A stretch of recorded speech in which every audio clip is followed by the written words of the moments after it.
إن الحمد لله نحمده ونستعينه ونستغفره ونؤمن به ونتوكل عليه ونعوذ بالله من شرور أنفسنا ومن سيئات أعمالنا من يهده الله فلا مضل له ومن يضلل فلا هادي له أي فلن تجد له وليا مرشدا فقد قال الله تعالى في كلامه المجيد وفي فرقانه الحميد আমার সঙ্গে সঙ্গে সকলে পড়েন আউযু বিল্লাহি মিনাশ শাইতানির রাজীম বিসমিল্লাহির রহমানির রহিম ইউরিদুনা লিইউতফিউ নূরাল্লাহি বিআফওয়াহিহিম والله متم نوره ولو كره الكافرون هو الذي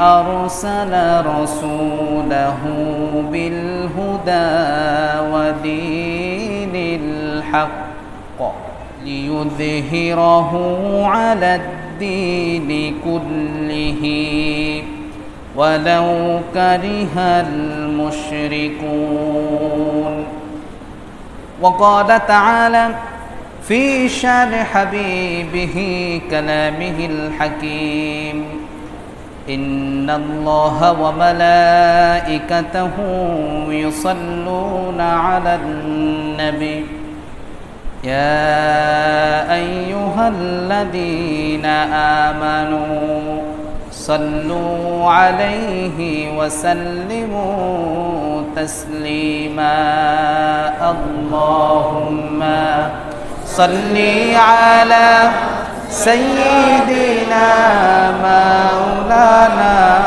محمد وعلى آله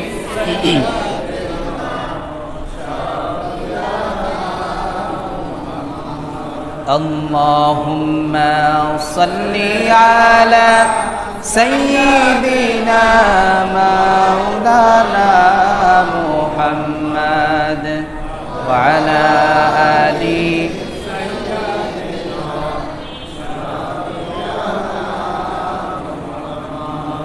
তুমি যে খোদার প্রিয় রাসূল তোমার তুল্য কেউ নাই আর তোমারই মতো আকাশ ভ্রমণ করিনি কোনো পয়গম্বর আল্লাহুম্মা সাল্লি আলা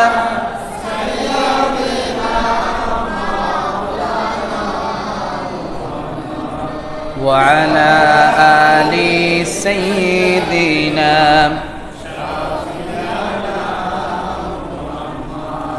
মনটা যদি হইতো পুবাল হাওয়া হইতো যদি শুভ্র কবুতর মেঘের ডানায় পাঠিয়ে দিতাম মদিনারি পথে যেথায় আমার প্রিয় নবী ঘুমাই নিরন্তর যেথায় আমার প্রিয় নবী ঘুমাই নিরন্তর আল্লাহুম্মা সাল্লি আলা سيدنا مولانا محمد وعلى আলি সাইয়্যিদিনা শাফি'ানা মুহাম্মদ। আলহামদুলিল্লাহ। সর্বপ্রথম শুকরিয়া জ্ঞাপন করছি সেই মহান রব্বে কারিমের দরবারে, যিনি আমাদেরকে সুস্থতা নামক মহান নেয়ামত দ্বারা ধন্য করে সিরাতুন নবী সাল্লাল্লাহু আলাইহি ওয়াসাল্লাম এর আলোচনা সভায় মাগরিবের সালাত সুন্দর ও সুস্থভাবে জামাতের সঙ্গে আদায় করে বসবার তৌফিক দিয়েছেন। এজন্য আল্লাহ পাকের দরবারে শুকরিয়া গুজার হচ্ছি, পড়ছি আলহামদুলিল্লাহ। প্রশংসা কার? আরো জোরে বলেন তো, প্রশংসা কার? সে আল্লাহর জন্য পড়ছি রব্বানা লাকাল হামদ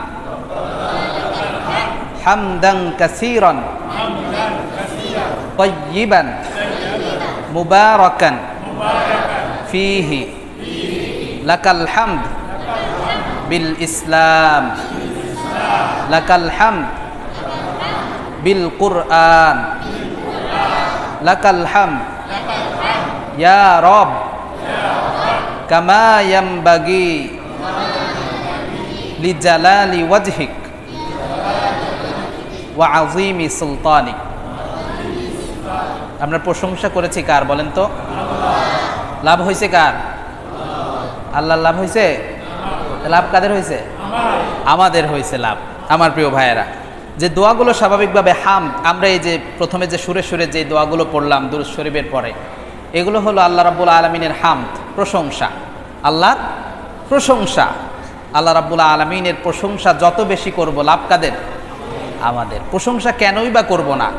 আমার গোটা বডির দিকে যদি আমি তাকাই, শুধুমাত্র মাথা থেকে পা পর্যন্ত, অন্য পৃথিবীতে অন্য কোথাও দেখার দরকার নাই, শুধুমাত্র নিজের বডির দিকে যদি তাকান তাহলেই বুঝবেন যে আসলে কেন আল্লাহর প্রশংসা করব। গতদিন আমি ফেসবুকে একটা ভিডিও দেখতেছিলাম, একজন লোক তার এই ভোকাল কলটা নাই, এই যে এই গলায় যেটাতে আমরা কথা বলি না, এইটা নাই। ওই লোক নিজের থেকে কথা শুনতে পারে কিন্তু মেশিন ছাড়া কথা বলতে পারে না। অর্থাৎ একটা মেশিন বা একটা আপনার মাউথ স্পিকার এইখানে ধরতে হয়, এরপরে আওয়াজ হয়, তাও মানুষের মতো না, ব্যাঙের মতো কোনো রকম একটু কক কক কক কক করে আওয়াজ হয়। তাহলে দেখেন শুধুমাত্র একটা ভয়েস আল্লাহর কত নেয়ামত। আমি আপনি কথা বলতে পারি, এটাও কার নেয়ামত? আল্লাহর নেয়ামত। এর জন্য প্রশংসা সবসময় করবো কার? আল্লাহ। আর এই প্রশংসা বাক্যগুলো এতটা পাওয়ারফুল আপনি চিন্তাও করতে পারবেন না। আমাদের জীবনের একটা সেজদাও কবুল করেন নাই, ওই একটা ডাক যদি আল্লাহ রাব্বুল আলামিন কবুল করেন, ওর বিনিময়ে আল্লাহ জান্নাত দিয়ে দিতে পারেন। এজন্য আমার প্রিয় ভাইয়েরা, আমরা আল্লাহ রাব্বুল আলামিনের প্রশংসা আদায় করে নিলাম, দুরূদ ও সালাম পেশ করছি মানবতার মুক্তির মহান শিক্ষক মুহাম্মদুর রাসূলুল্লাহ সাল্লাল্লাহু আলাইহি ওয়াসাল্লামের প্রতি। সম্মানিত হাজিরিন, আমি আপনাদের সামনে কোরআনুল কারীমের অন্যতম একটি সূরা, সূরাতুস সফ। কোন সূরা বলেন? আমরা তো স্বাভাবিকভাবে ইতিহাস থেকে রাসূলের জীবনী শুনি, কিন্তু আজকে আমরা ইনশাআল্লাহ কোরআন থেকে রাসূলের জীবনী শুনব। আমার প্রিয় ভাইরা, আল্লাহ রাসূল সাল্লাল্লাহু আলাইহি ওয়াসাল্লামের সহধর্মিণী, নাম তার উম্মুল মুমিনিন হযরত আয়েশা রাদিয়াল্লাহু তাআলা আনহা। রাসূল সাল্লাল্লাহু আলাইহি সাল্লামের ইন্তেকালের পরে এক সাহাবী হযরত আয়েশা রাদিয়াল্লাহু তাআলা আনহার কাছে গিয়েছে। সাহাবীর বর্ণনা হলো, আমি হযরত আয়েশা রাদিয়াল্লাহু তাআলা আনহার কাছে গেলাম। আয়েশা রাদিয়াল্লাহু তাআলা আনহার কাছে গিয়ে বললাম, ওগো উম্মুল মুমিনিন, আমাদের প্রিয় নবী মুহাম্মাদুর রাসূলুল্লাহ সাল্লাল্লাহু আলাইহি ওয়াসাল্লামের জীবন আদর্শ সম্পর্কে বলেন, তার আখলাক সম্পর্কে বলেন, চরিত্র সম্পর্কে বলেন। হযরত আয়েশা বললেন, ও সাহাবী, আলাইসা তাকরাউল কুরআন, তুমি কি কোরআন পড়ো না? আলাইসা তাকরাউল কুরআন, তুমি কি কোরআন পড়ো না? সাহাবী বলল, নাআম, হ্যাঁ আমি কোরআন পড়ি। হযরত আয়েশা বললেন, তাহলে শুনে নাও, কোরআন যেহেতু পড়ো তাহলে এই বাণীটাও শুনে রাখো, কানা খুলুকুহুল কুরআন, তার পুরো জীবনীটাই হলো কোরআন। পড়েন সুবহানাল্লাহ। তার যে মৌলিক জীবন আদর্শ, গোটা কোরআনই যেন তার জীবন আদর্শ। মদিনার বুক দিয়ে রাসূল হেঁটে যেত। কিছু কিছু সাহাবী মন্তব্য করেন, রাসূল সাল্লাল্লাহু আলাইহি ওয়াসাল্লাম যখন মদিনার বুক দিয়ে হেঁটে যেত, আমরা দেখতাম যেন জীবন্ত কোরআনটা মদিনার বুক দিয়ে হেঁটে যায়। পড়েন সুবহানাল্লাহ। তাহলে রাসূলের আদর্শ যদি মানতে হয়, আসতে হবে কোথায়? কোরআনের কাছে। আসতে হবে কোথায়? কোরআনের কাছে। এজন্য আমার প্রিয় ভাইয়েরা, আমি আপনাদের সামনে পবিত্র কোরআনুল কারীমের অন্যতম সূরা সূরা সফের 8 এবং 9 নম্বর আয়াত তেলাওয়াত করেছি। আমরা ইনশাআল্লাহ এই আয়াতে কারিমা এবং বিভিন্ন হাদিসের মাধ্যমে আমরা রাসূল সাল্লাল্লাহু আলাইহি ওয়াসাল্লামের জীবনীটা জানবার চেষ্টা করব। আল্লাহ পাক রব্বুল আলামিন তার রাসূলের তার কোরআনুল কারীমের মাধ্যমে আমাদেরকে জানিয়েছেন, লাকাদ কানা লাকুম ফি রাসূলিল্লাহি উসওয়াতুন হাসানা।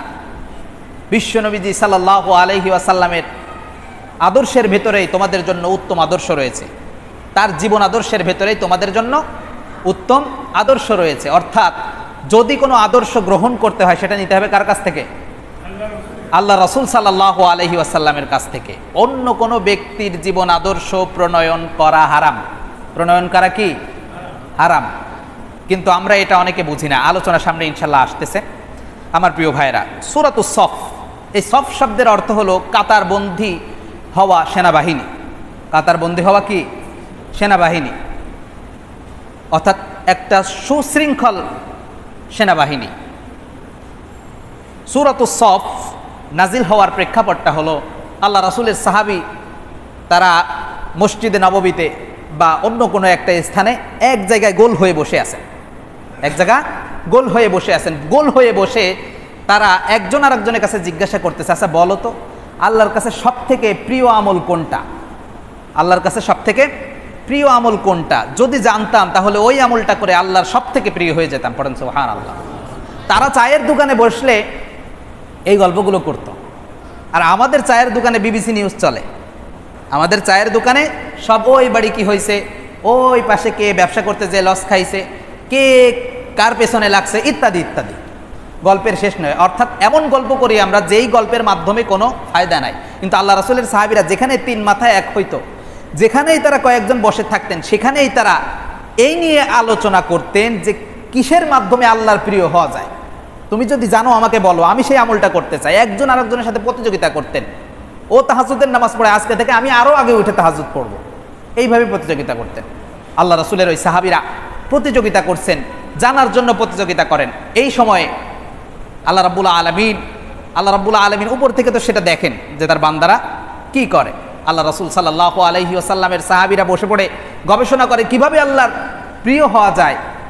আর তাদের ভিতরে এই টেন্ডেন্সি ছিল যে রাসূলের কাছে আমরা যে কিভাবে জিজ্ঞাসা করব, যদি জিজ্ঞাসা করি যদি বিয়াদবি হয়ে যায়। যেহেতু আল্লাহ রাসূল সাল্লাল্লাহু আলাইহি ওয়াসাল্লামের সাথে কথা বলার বিধান অনুসারে আল্লাহ পাক আয়াত নাজিল করছেন, ইয়া আইয়ুহাল্লাযীনা আমানু লা তারফাউ আসওয়াতাকুম ফাওকা সাউতিন নবী, যে খবরদার নবীর সামনে কখনো উঁচু গলায় কথা বলবা না। এই আয়াত নাজিল হয়ে যাওয়ার পরে এরা আরও ভয় পাওয়া শুরু করলো যে আল্লাহ রাসূলের সাথে কতটা আদবের সাথে কথা বলবো। এই জন্য আল্লাহ রাসূলের সেই সাহাবীরা যাইতে সাহস পাচ্ছিলেন না, যদি বেয়াদবি হয়ে যায়। আল্লাহ রাব্বুল আলামিন উপর থেকে তাদের ওই মনোবাসনা দেখে জিবরিল আমিন আলাইহিস সালাতু ওয়াস সালামকে পাঠিয়ে দেন। পড়েন সুবহানাল্লাহ। হযরত জিবরাইল আলাইহিস সালাতু ওয়াস সালামকে পাঠিয়ে দেন। পাঠিয়ে দেওয়ার পরে আল্লাহ রাসূল সাল্লাল্লাহু আলাইহি ওয়াসাল্লাম সেই সাহাবাদেরকে নাম ধরে ধরে ডাকলেন। বিশ্বনবীজি তার সাহাবাদেরকে ডাকলেন, ও সাহাবারা, দূরে বসে থাকলেও তোমরা যে আল্লাহকে পাবার জন্য নিজেরা গবেষণা করো, আল্লাহ রাব্বুল আলামিন আরশের উপর থেকে দেখে তোমাদের জন্য একটা সুসংবাদ দিয়েছেন। আল্লাহ কি দিয়েছেন? সুসংবাদ দিয়েছেন। তোমাদের জন্য একটা সুসংবাদ দিয়েছেন। সাহাবারা শুনে খুশি হয়ে গেল। আল্লাহ রাসূল সাল্লাল্লাহু আলাইহি ওয়াসাল্লামের সাহাবারা রাসূলের কাছে গোল হয়ে এসে বসে গেল। বিশ্বনবীজি তখন আউযু বিল্লাহ বিসমিল্লাহ পাঠ করে সূরা সফ তেলাওয়াত করা শুরু করলেন। একদম 1 থেকে 14 আয়াত পর্যন্ত পড়ে দিলেন। আল্লাহ রাসূলের সাহাবারা খুশি হয়ে গেল।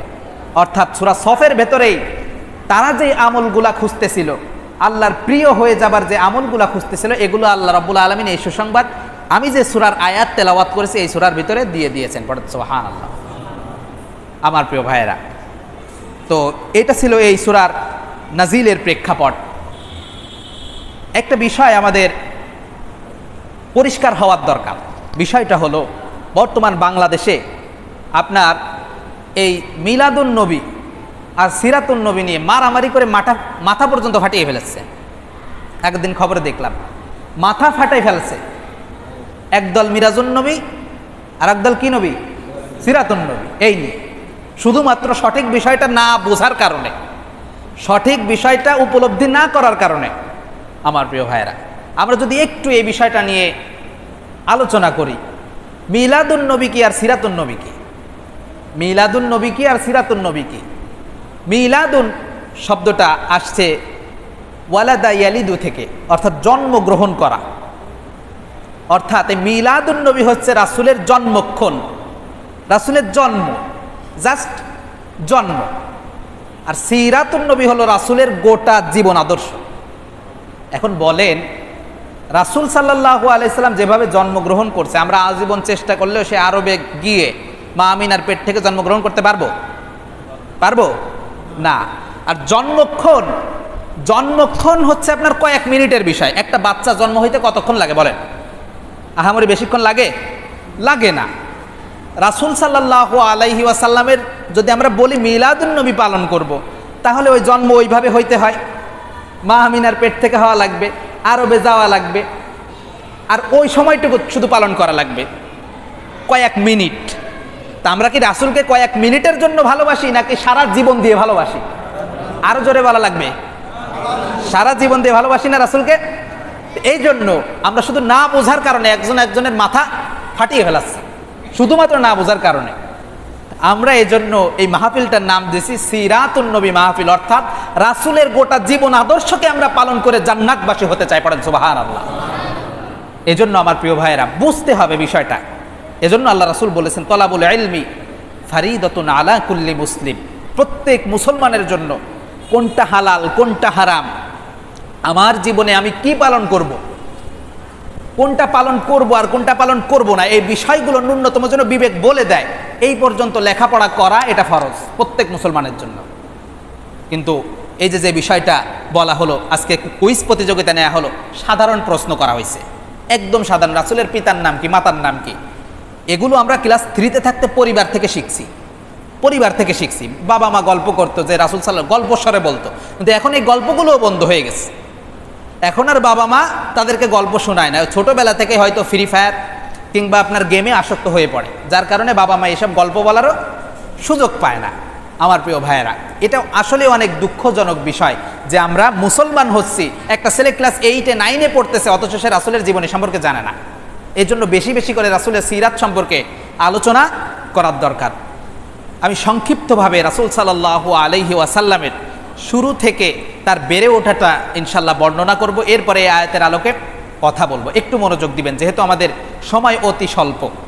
আমার প্রিয় ভাইয়েরা, আল্লাহ রাসূল সাল্লাল্লাহু আলাইহি ওয়াসাল্লাম 570 খ্রিস্টাব্দ, যেটা আপনার সব থেকে বেশি গ্রহণযোগ্য মত, বা আমাদের উপমহাদেশে যেটা আমরা স্বাভাবিকভাবে গ্রহণ করেছি, 570 খ্রিস্টাব্দ 12ই রবিউল আউয়াল সোমবারে আল্লাহ রাসূল সাল্লাল্লাহু আলাইহি সাল্লাম কি করেন? জন্মগ্রহণ করেন। আল্লাহ রাসূল সাল্লাল্লাহু আলাইহি সাল্লাম জন্মগ্রহণ করেন। সর্বপ্রথম রাসূল সাল্লাল্লাহু আলাইহি ওয়াসাল্লাম যখন জন্মগ্রহণ করেন, তার মা আমিনা 2 দিনের মতো তাকে নিজের বুকের দুধ পান করানোর সুযোগ পান। এরপর তার চাচা ছিল আবু লাহাব। কেডা বলেন? আবু লাহাব।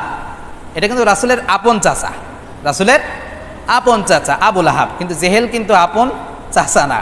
অনেকে বলেন আবু জেহেল রাসূলের আপন চাচা, কিন্তু না, দুঃসম্পর্কীয় সম্পর্ক ছিল আল্লাহ রাসূলের সঙ্গে। কিন্তু এই আবু লাহাব হলো রাসূলের আপন চাচা। এই আবু লাহাব যখন শুনল যে তার ভাই আব্দুল্লাহ, সর্বকনিষ্ঠ ছেলে আব্দুল মুত্তালিবের সবচেয়ে ছোট ছেলের নাম ছিল আব্দুল্লাহ এবং সুদর্শন পুত্র, সব থেকে সুন্দর দেখতে ছিলেন, এই আব্দুল্লাহর ঘরে, আব্দুল্লাহ তো মারা গিয়েছেন, আব্দুল্লাহর ঘরে একটা আপনার নূরের মতো চেহারা, যে চেহারার বর্ণনা আসলে দেওয়া সম্ভব না, এত সুন্দর চেহারা পৃথিবীর অন্য কেউ কখনো দেখে নাই। এই ফুটন্ত গোলাপের মতো একটা তার ভাতিজা হয়েছে, এটা শুনে আবু লাহাব এইভাবে শাহাদাত আঙ্গুল দিয়ে ইশারা করে তার দাসীকে মুক্ত করে দিয়েছিল, খুশিতে যে দাও, আজকে থেকে তুমি মুক্ত। ওই আবু লাহাবের এক দাসী, তার নাম ছিল সুহাইবা। এই সুহাইবা রাসূল সাল্লাল্লাহু আলাইহি সাল্লামকে মা আমিনার পরে দুধ পান করান। এরপরে আরবের রেওয়াজ ছিল, আরব দেশে শহর অঞ্চলে, মক্কা শহর কিংবা অন্যান্য শহর অঞ্চলে যে বাচ্চাগুলো হতো, এদেরকে গ্রাম অঞ্চলে পাঠানো হতো। এদেরকে কোথায় পাঠানো হতো? গ্রাম অঞ্চলে পাঠানো হতো। কারণ মানুষ বসবাসের জন্য গ্রামটা কিন্তু বেশি উপযোগী। ছোটদের বেড়ে ওঠা, আপনার ফ্রেশ আবহাওয়া। শহরে তো শুধু ইটের ভাটার ধোয়া, যানজটের ধোয়া, কিন্তু এরকম সবুজ গাছপালা, ধানের ক্ষেত, শুকনো মাটি, এগুলো কিন্তু শহরাঞ্চলে পাওয়া যায় না। এই জন্য গ্রাম হলো মানুষের বসবাসের জন্য সবথেকে বেশি উপযোগী। আর তৎকালীন সময়ের নিয়ম ছিল যে শহরে যে বাচ্চাগুলো হতো তাদেরকে গ্রামে পাঠানো হতো। গ্রাম থেকে মহিলারা আসতো, পয়সার বিনিময়ে ওই সকল ছেলে মেয়েদেরকে তারা লালন পালন করত। পয়সার বিনিময়ে হয়তো 2 বছর 2.5 বছর তাদের কাছে রাখতো, এর বিনিময়ে তারা মাসিক একটা ভাতা পাইতো। তার বিনিময়ে নিজের ছেলের মতো ওই ছেলেকে গ্রামের মানুষেরা মানুষ করত এবং তারা হৃষ্টপুষ্ট হতো এবং শুদ্ধ আরবি ভাষা শিখতে পারত। গ্রামের যে আরবি ভাষাটা, আমার প্রিয় ভাইয়েরা, ঠিক সেই মৌসুম যখন চলে আসলো, বনু হাওয়াজিন গোত্রের মহিলারা মক্কার পানে যাত্রা শুরু করে দিল। মক্কার পানে যাত্রা শুরু করে দিল। আল্লাহ রাসূল সাল্লাল্লাহু আলাইহি ওয়াসাল্লামের বয়স তখন 4-5 দিন হবে। মক্কার পানে যখন তারা যাত্রা শুরু করে দিল, তার ভেতরে একজন মহিলার নাম ছিল হালিমা। নাম ছিল কি? হালিমাতুস সাদিয়া। এই গোত্র যখন আসতেছিল, এই হালিমাতুস সাদিয়া এরা ছিল প্রচুর গরিব। এনারা ছিলেন প্রচুর গরিব এবং আপনার দুর্ভিক্ষ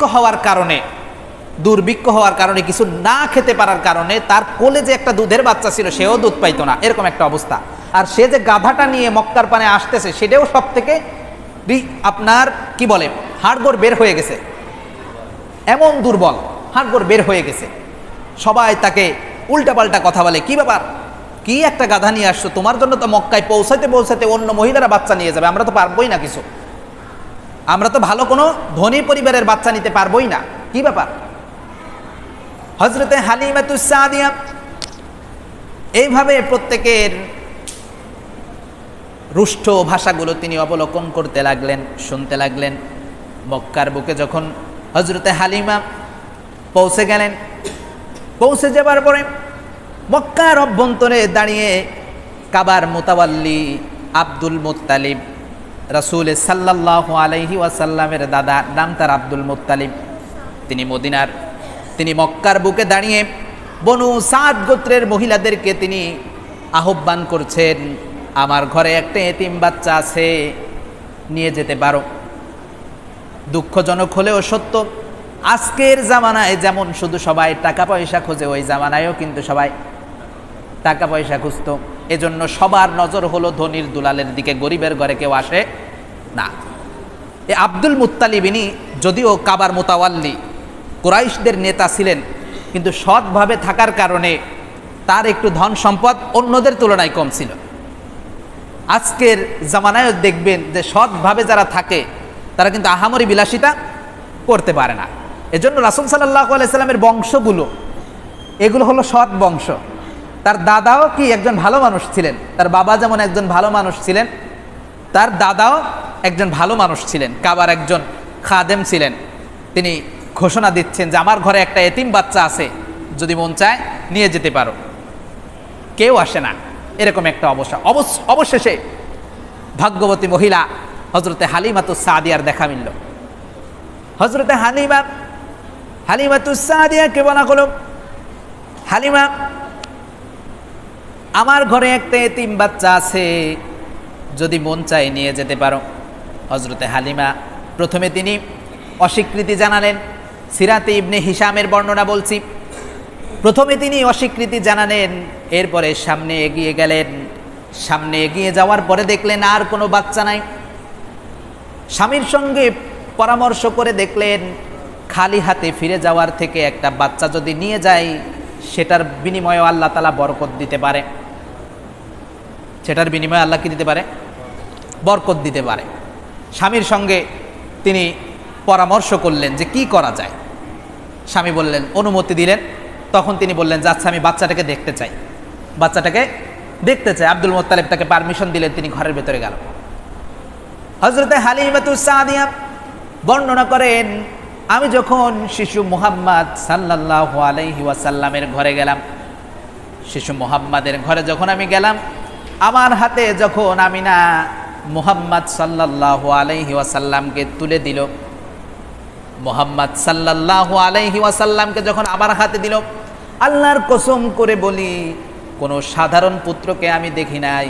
আমার মনে হচ্ছিল পূর্ণিমার চাঁদ আমার কোলের ভেতরে নেমে এসেছে। সুবহানাল্লাহ। আমি ওই বাচ্চাটিকে দেখে এত মায়া জন্মে গেল, এত ভালোবেসে ফেললাম, তাকে না নিয়ে আমার সেখান থেকে যেতেই মন চাইল না।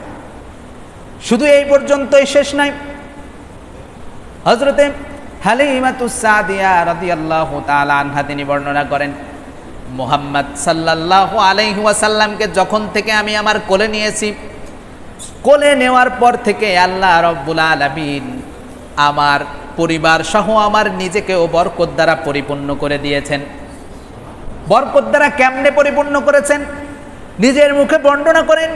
আমি যখন বিশ্ব নবী মুহাম্মদুর রাসূলুল্লাহ সাল্লাল্লাহু আলাইহি ওয়াসাল্লামকে কোলে নিলাম, আমাদের এলাকায় দুর্ভিক্ষ থাকার কারণে খেতে পাই নাই, যার কারণে আমার কোলে যে দুধের বাচ্চাটা ছিল, আমার নিজের বাচ্চা যেটা ছিল, ওই বাচ্চাকেও যে দুধ খাওয়াবো আমার বুকে দুধ ছিল না, কেননা খাওয়া দাওয়া তো করতে পারে নাই, খাওয়া দাওয়া করতে পারে নাই, যার কারণে তার বুকেও দুধ নাই। তখন তিনি বললেন, আমি যখন বিশ্ব নবী সাল্লাল্লাহু আলাইহি ওয়াসাল্লামকে কোলে নিলাম, কোলে নেওয়ার সঙ্গে সঙ্গে আমার নিজের ছেলেকেও আমি তৃপ্তি সহকারে দুধ পান করাতে পেরেছি এবং বিশ্বনবী মুহাম্মাদুর রাসূলুল্লাহ সাল্লাল্লাহু আলাইহি ওয়াসাল্লামকেও আমি পরিতৃপ্তভাবে দুধ পান করিয়েছি।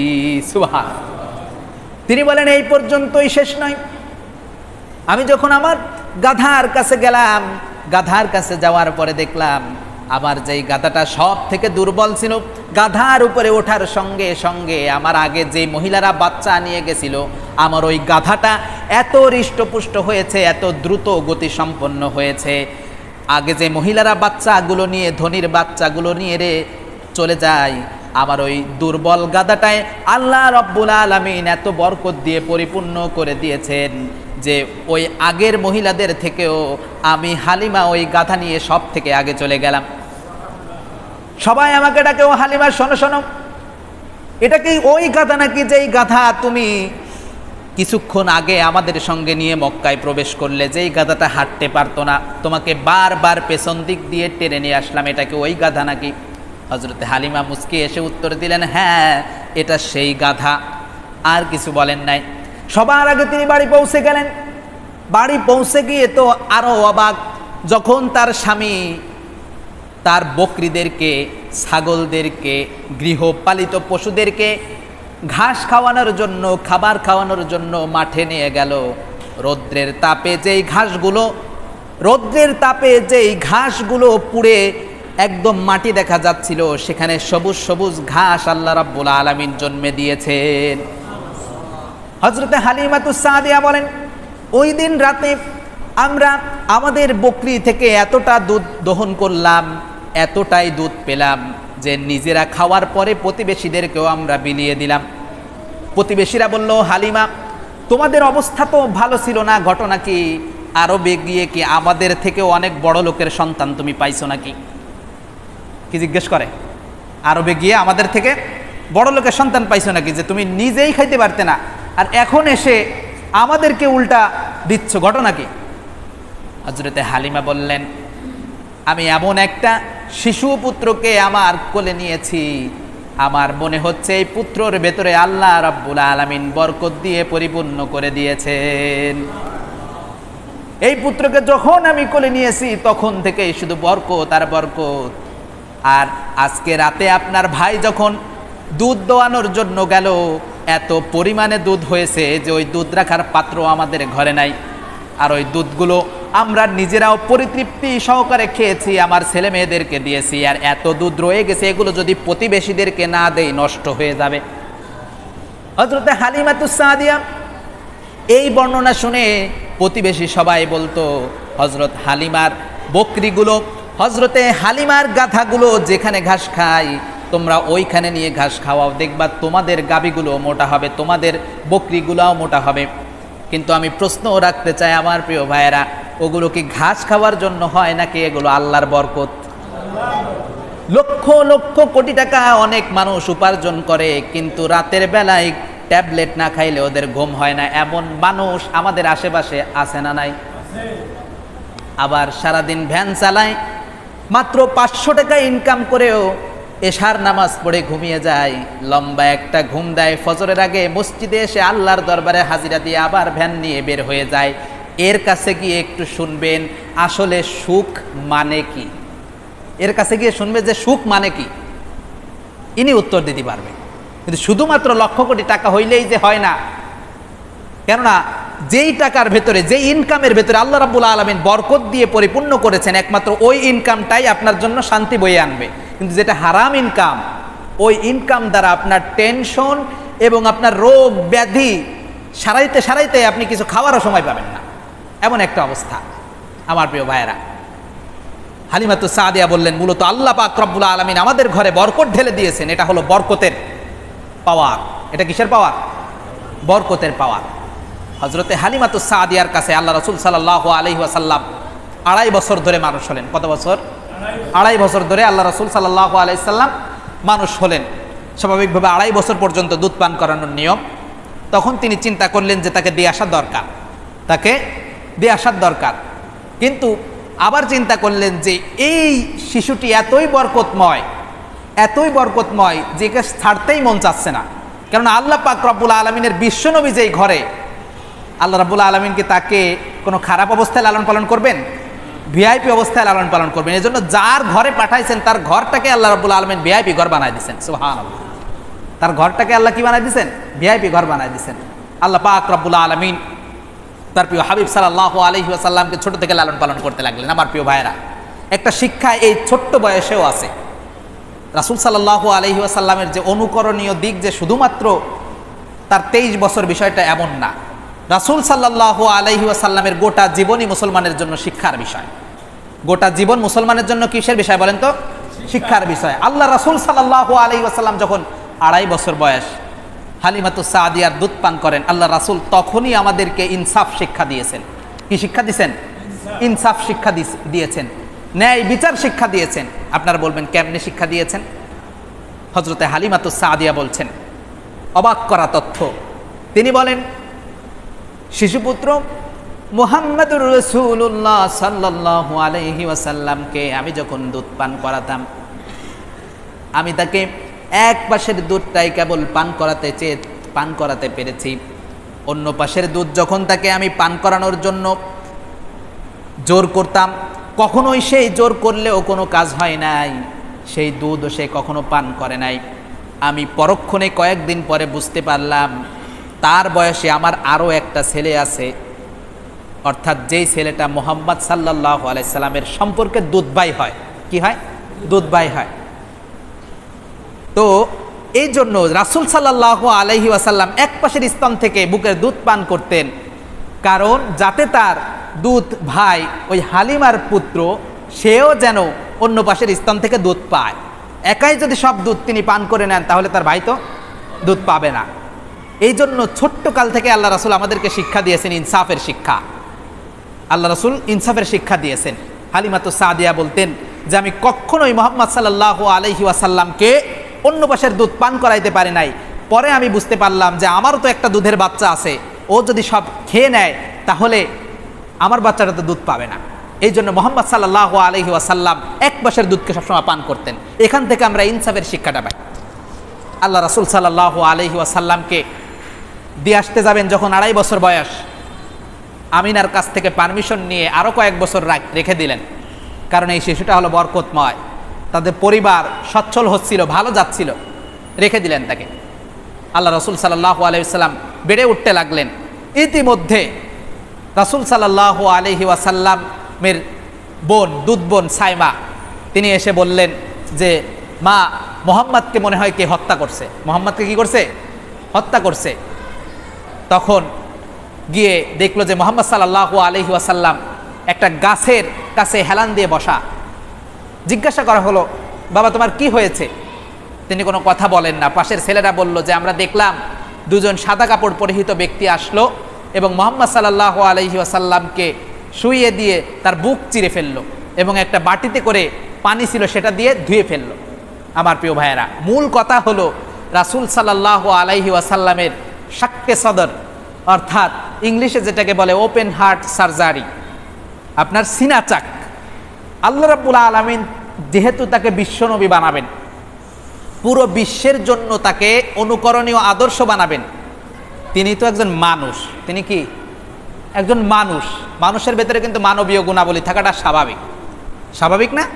মানবীয় গুণাবলী থাকা স্বাভাবিক। এজন্য তিনি তাকে মানুষ কিন্তু অসাধারণ মানুষ করার জন্য আল্লাহ রাব্বুল আলামিন 4 বার তার সিনা চাক করে ভেতর থেকে যত প্রকারের মানবীয় সাধারণ মানুষের গুণাবলী আছে, হিংসা, বিদ্বেষ, পরশ্রী কাতরতা, এগুলো জমজমের পানি দিয়ে ধুয়ে সেখানে আল্লাহর রহমত ঢুকিয়ে দিয়েছেন। পড়েন সুবহানাল্লাহ। এজন্য আল্লাহ রাসূল সাল্লাল্লাহু আলাইহি সাল্লাম কঠিনতম পরিস্থিতিতে ধৈর্য ধারণ করতেন, যেটা অন্যদের পক্ষে সম্ভব না। রাসূল যত ধৈর্যশীল ছিলেন, ওই রকম ধৈর্যশীল হওয়া অন্যদের পক্ষে সম্ভব না। আমার প্রিয় ভাইয়েরা, তার এই অবস্থা দেখে ভয় পেলেন। ভয় পেয়ে আমিনার কাছে দিয়ে আসলেন। এর ভিতরে আরও অনেক ঘটনা আছে, যেহেতু আমার এই ঘটনা বলা মূল উদ্দেশ্য না, আমি জাস্ট জীবনীটার প্রাথমিক অধ্যায়টা আপনাদের শুরু করে দেই, যেহেতু অনেক দিন পরে সিরাত আলোচনা হচ্ছে। এরপরে আমি ইনশাআল্লাহ কোরআনের আলোচনায় যাব। আল্লাহ রাসূল সাল্লাল্লাহু আলাইহি ওয়াসাল্লামকে তার মা আমিনার কাছে দিয়ে আসলেন। রাসূল সাল্লাল্লাহু আলাইহি সাল্লামের বয়স তখন 5 বছর। কয় বছর? 5 বছর অথবা 6 বছর। রাসূল সাল্লাল্লাহু আলাইহি সাল্লামকে আমিনার কাছে দিয়ে আসলেন। আমিনার কাছে দিয়ে আসার পরে রাসূল সাল্লাল্লাহু আলাইহি ওয়াসাল্লাম ও আমিনা তারা গেলেন মদিনার পানে। কোনো কোনো বর্ণনায় আসছে যে বাবা আব্দুল্লাহর কবর জিয়ারত করতে, কোনো কোনো বর্ণনায় আসছে যে মদিনায় গেছেন অন্য কোনো আত্মীয়র বাড়িতে। সে যে কোনো কারণে হোক তারা মদিনায় গেলেন। এর আগে আবার একটা উদাহরণ দিয়েই দিই। আল্লাহ রাব্বুল আলামিন সূরা দুহার ভিতরে বলেছেন কি, আলাম ইয়াজিদিকা ইয়াতীমান ফাআওয়া, আলাম ইয়াজিদিকা ইয়াতীমান ফাআওয়া, অর্থাৎ ও নবী, আমি কি আপনাকে এতিম অবস্থায় পাই নাই? আল্লাহ রাসূল যে জনমের মতো এতিম ছিল আপনারা জানেন। রাসূল সাল্লাল্লাহু আলাইহি সাল্লাম ছোট্ট কাল থেকেই এতিম অবস্থায় লালিত পালিত হয়ে বড় হয়েছেন। আল্লাহ রাসূল সাল্লাল্লাহু আলাইহি সাল্লামকে আল্লাহ রাব্বুল আলামিন বলছেন, আলাম ইয়াজিদিকা ইয়াতীমান ফাআওয়া, ও নবী, আমি কি আপনাকে এতিম অবস্থায় পাই নাই? আমি কি আপনাকে এতিম অবস্থায় পাই নাই? আর এতিম অবস্থায় পেয়ে আমি কি আপনাকে আশ্রয় দেই নাই? সুতরাং আপনি কখনো এতিমকে ধমক দিবেন না, আপনি কখনো এতিমের প্রতি খারাপ আচরণ করবেন না। এজন্য রাসূলের থেকে দরদি, এতিমের প্রতি দরদি অন্য কেউ নাই। জন্মের আগে রাসূলের পিতা মারা গেলেন। জন্মের পরে তিনি মায়ের দুধ কিসমতে জুটলো মাত্র 2 দিন। এরপরে আবু লাহাবের দাসীর দুধ পান করলেন 2 দিন। তারপরে 2.5 বছর পর্যন্ত বিশ্ব নবীজি রাহমাতাল লিল আলামিন তিনি হালিমাতুস সাদিয়ার ঘরে লালিত পালিত হলেন। আরও কয়েক বছর লেখা হলো। মায়ের কাছ থেকেও 5 বছর প্রায় তিনি আলাদা ছিলেন, এতিম অবস্থায় লালিত পালিত হচ্ছেন। মায়ের কাছে যখন আসলেন, বিশ্ব নবীজি মক্কার অন্যান্য ছেলেদের সঙ্গে খেলা করে, ছোট বাচ্চারা যেমন মাঠে গিয়ে খেলা করে ঠিক তেমনভাবে রাসূল সাল্লাল্লাহু আলাইহি ওয়াসাল্লামও খেলা করে। একদিন মাগরিবের সময় হয়ে যায়, সন্ধ্যা ঘনিয়ে আসলো, কিন্তু মুহাম্মাদুর রাসূলুল্লাহ সাল্লাল্লাহু আলাইহি ওয়াসাল্লাম বাড়ি ফেরে না। মা আমিনা দেখলেন, কইরে আমার কলিজার টুকরা কোথায় গেল, বাড়ি কেন ফেরে না? সব ছেলেরা বাড়ি চলে আসছে, কিন্তু আমার মুহাম্মদ কেন বাড়ি আসে না? এমন তো কখনো হয় না যে আমার মুহাম্মদ দেরি করে ফেরে। মা আমিনা নিজেই বের হয়ে গেলেন, কোথায় আমার পুত্র? তিনি দেখলেন একটা পাহাড়ের পাদদেশে, একটা পাহাড়ের নিচে হেলান দিয়ে মন খারাপ করে রহমতের নবী বসে আছে, মন খারাপ করে বসে আছে। আমিনা জিজ্ঞেস করলেন, বাবারে কি হলো তোমার? এত দেরি তো তুমি কখনোই করো না, তুমি তো সময় মতো বাড়ি ফিরে যাও, আজকে তোমার কি হয়েছে যে তুমি মন খারাপ করে বসে আছো?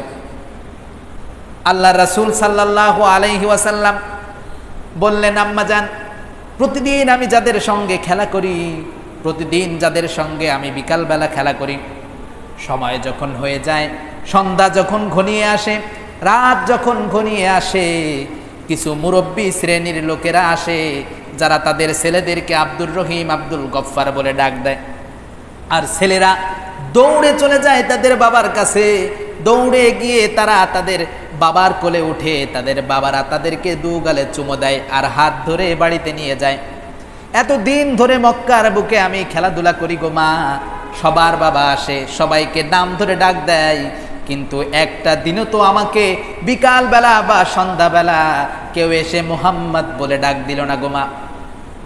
কেউ এসে তো বাবার আদরের মতো মুহাম্মদ বলে আমাকে ডাক দিল না, ডাক দিয়ে তো আমাকে বুকের সঙ্গে জড়িয়ে ধরলো না। আমার বাবা কি নাই? আল্লাহ বললেন, আলাম ইয়াজিদকা ইয়াতীমান ফাআওয়া। ও নবী, শুরু থেকে আমি আপনারে এতিম অবস্থায় পাইছি, আর এতিম অবস্থায় পেয়ে একে একে করে আমি আপনারে লালন করেছি রে নবী।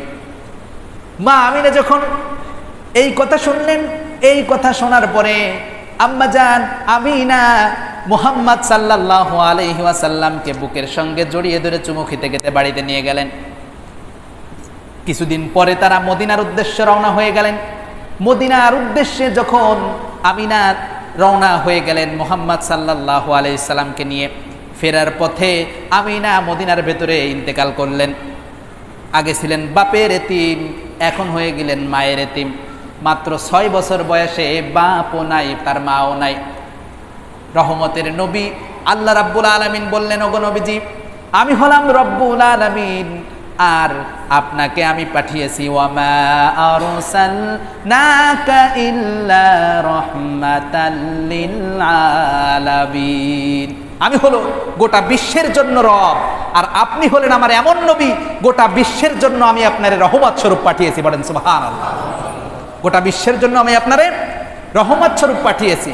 এজন্য আমার প্রিয় ভাইয়েরা, আমার প্রিয় ভাইয়েরা, আল্লাহ রাসূল সাল্লাল্লাহু আলাইহি ওয়াসাল্লামকে আল্লাহ রাব্বুল আলামিন রহমত স্বরূপ যেহেতু আমাদের কাছে পাঠিয়েছেন, রহমতের নবী যিনি, তাকে আল্লাহ রাব্বুল আলামিন কষ্ট দিয়ে মানুষ করছেন। অর্থাৎ কষ্ট কি জিনিস এটা আল্লাহ রাসূল সাল্লাল্লাহু আলাইহি ওয়াসাল্লাম বুঝতেন একদম ছোট কাল থেকে। 6 বছর বয়স, বাপও নাই মাও নাই। গ্রহণ করলেন দাদা আব্দুল মুত্তালিব। 8 বছর যখন বয়স, 2 বছর পরে দাদা আব্দুল মুত্তালিবও চলে গেলেন। এইবার চাচা আবু তালিব তাকে লালন পালন শুরু করলেন। আমার প্রিয় ভাইরা, এইভাবেই তার জীবনটা শুরু হয়। এভাবে আল্লাহ রাসূলের মূল জীবনটা শুরু হয়। চাচা আবু তালিবের কাছে তিনি লালিত পালিত হতে থাকলেন। আমার প্রিয় ভাইয়েরা, কোরআনুল কারীমের যে আয়াতটি আমি তেলাওয়াত করেছি, কোরআনুল কারীম যখন সর্বপ্রথম নাজিল হলো আল্লাহ রাসূল সাল্লাল্লাহু আলাইহি ওয়াসাল্লামের উপরে, রাসূল সাল্লাল্লাহু আলাইহি ওয়াসাল্লাম হেরা গুহায় ধ্যানমগ্ন অবস্থায় আছেন। কোথায়? হেরা গুহায়। হেরা গুহায় ধ্যানমগ্ন অবস্থায় আছেন। তখন তিনি দেখলেন হঠাৎ করে এমন একজন ব্যক্তিকে, যিনি, যার মাথা হলো আসমানে দেখা যায় না, আর পা হলো জমিনে। স্বাভাবিকভাবে মানুষ যেহেতু আল্লাহ রাসূল ছিলেন, দেখে একটু ভয় পেয়ে গেলেন, কেননা এরকম কখনো আল্লাহ রাসূল দেখেন নাই কাউকে। অর্থাৎ ওটা ছিল হযরত জিবরাইল আলাইহিস সালাম। কে ছিল? হযরত জিবরাইল আলাইহিস সালাতু ওয়াস সালাম। হযরতে জিবরাইল আলাইহিস সালাতু ওয়াস সালামকে দেখে তিনি স্বাভাবিকভাবে একটু ভয় পেয়ে গেলেন। জিবরাইল আলাইহিস সালাম এসে বললেন, ইয়া রাসূলুল্লাহ ইকরা, পড়েন। রাসূল সাল্লাল্লাহু আলাইহি সাল্লাম বললেন, মা আনা বিকারি, আমি তো কারি না, আমি পড়তে জানি না। হযরত জিবরাইল বললেন, ইয়া রাসূলুল্লাহ ইয়া হাবিবাল্লাহ ইকরা, পড়েন। রাসূল বলে, আমি পড়তে জানি না। 3 বার এভাবে বললেন।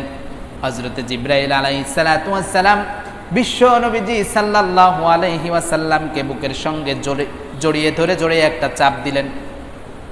চাপ দেওয়ার পরে জিবরিল আমিন আলাইহিস সালাতু ওয়াস সালাম পড়তে শুরু করলেন, ইকরা বিসমি রাব্বিকাল্লাযী খালাক, খালাকাল ইনসানা মিন আলাক, ইকরা ওয়া রাব্বুকাল আকরামুল্লাযী আল্লামা বিল কলম, আল্লামাল ইনসানা মা লাম ইয়ালাম।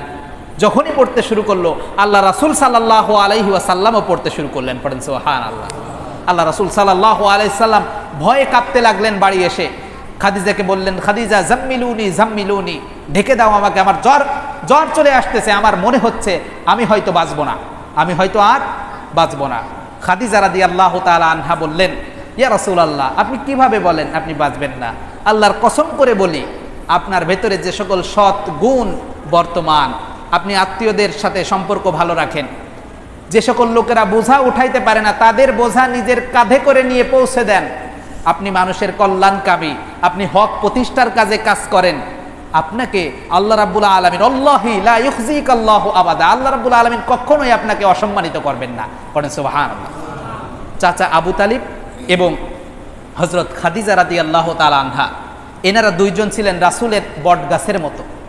রাসূল সাল্লাল্লাহু আলাইহি সাল্লামের উপরে বট গাছের মতো ছায়া।